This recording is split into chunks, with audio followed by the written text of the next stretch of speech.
Hi everyone, I'm Shelby, and this is my health policy presentation titled The Fight Against Opioid and Heroin Addiction. Background on the epidemic. In the United States, over 22 million people struggle with substance abuse yearly.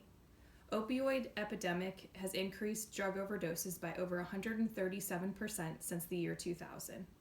Most of the time, addicts are unable to find a safe and sober living facility due to high costs at privately run facilities and overcrowding where there's not enough beds for them to stay at the facility. Heroin use has also increased due to its availability and relatively low costs compared to opioids. Heroin has a higher risk of overdoses, and deaths have almost tripled in the last 4 years. Past misuse of opioids is the strongest risk factor for heroin use. The graph here on the slide shows deaths from opioid overdoses per 100,000 people from 2000 to 2014. As you can see, the number of deaths has increased by over 600,000 people in the last 14 years. Also note the rise of heroin overdoses from 2011 to 2014 have increased by about 200,000 deaths. A call to action and new piece of legislation is needed to help correct this epidemic. 2 areas that need to be improved are first, prevention. We need to be prescribing less opioids, educating the public more, having more medical research around this area, and find a more holistic approach. The second is implementing a uniformed rehab facility that is inclusive of all residents in all 50 states, with availability at all times when addicts need a safe, sober living place to go. They need this place used prior to going to treatment to detox or after when relapses are the highest. Everyone in every state should have the same rights across state lines. They should not be denied a sober living facility if they desire it. Too many Americans are dying and not enough is being done to prevent it from happening, and surely not one to end it. Existing legislation that was signed by former President Obama on July 22, 2016 is called the Comprehensive Addiction and Recovery Act. It is the first piece of addiction legislation in over 40 years. There are 6 pillars under the act, including prevention, treatment, recovery, law enforcement, criminal justice reform, and overdose reversal. The act also authorizes $181 million each year in new funding to fight the opioid epidemic. Although the Comprehensive Addiction and Recovery Act outlines a majority of crucial areas for the public to better educate on prevention, it does not address the need for a uniform system in which all addicts are given the same rights across state lines to be accepted into a sober living house. Overcrowding at state funding rehab programs has an impact on the opioid epidemic. There is a need for more facilities now due to the severity of the problem. Substance abusers cannot wait 6 months or longer to enter rehab because there's no beds available. Addicts' worst enemy is time. Most cannot wait a week, let alone months, without using or, even worse, overdosing. A structured system in which addicts can seek treatment in a timely manner must be implemented to fix this nationwide problem.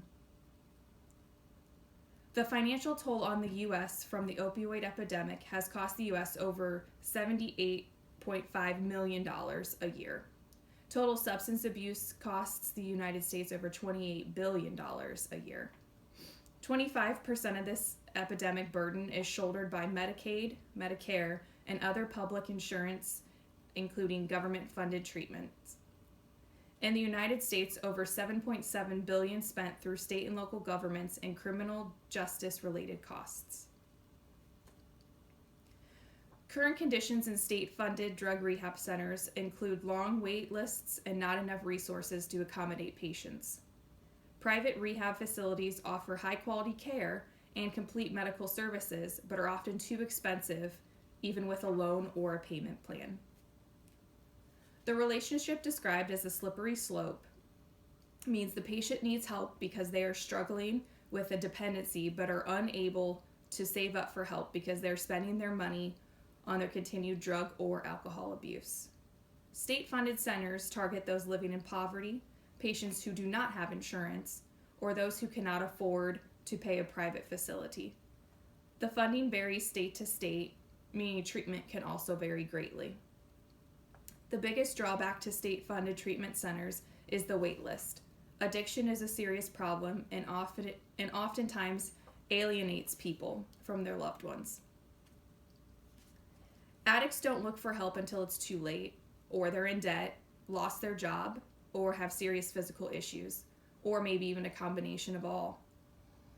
The revolving door concept talks about programs that have limited funds, limited capacity with outdated techniques. There is no standard to the steps followed for admission to state-funded rehab centers. Typically, to be admitted an addict to a state-funded facility, addicts check for qualifications, financial statements, and then are put on a wait list for entry. A new approach could be more of a holistic approach to limit the number of opioids being prescribed. A diverse plan of pain management, including medical, psychological therapies, could be an alternative plan. Patients would be encouraged to work through the pain from pre-procedure to post-discharge. Doing yoga, listening to music, or going to counseling could also be an alternative solution. So what can be changed in legislation to help with this epidemic includes better prevention, including less prescribing and more education for the public, continued use of naloxone for overdoses, a universal low-cost and readily available living facility that is structured and has equal opportunities for all patients.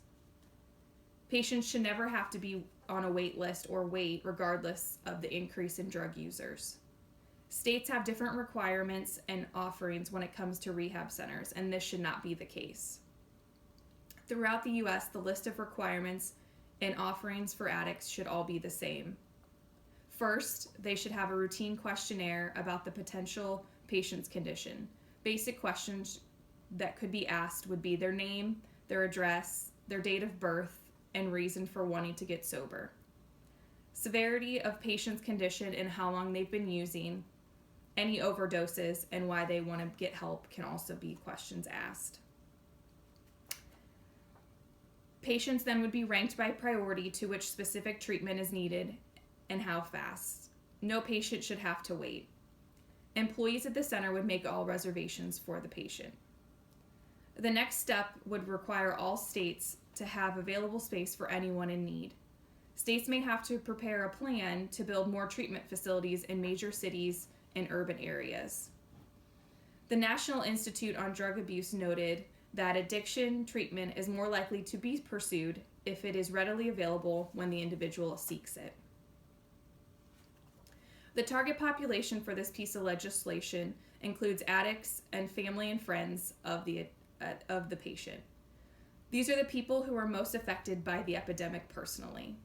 Others included are mentioned later with advocacy groups. It is noted that people who do not believe addiction is a disease will not support this legislation. Financial funding will include private grants, which are most common. Private grants are given by individuals or organizations who typically have a connection with the problem. Government grants are needed since there's very few state facilities that are receiving any money. States win because they provide a solution for addicts and create jobs in healthcare. Advocacy groups include public health agencies, medical examiners, coroners, law enforcement agencies, family and friends of addicts. These groups would all support the legislation.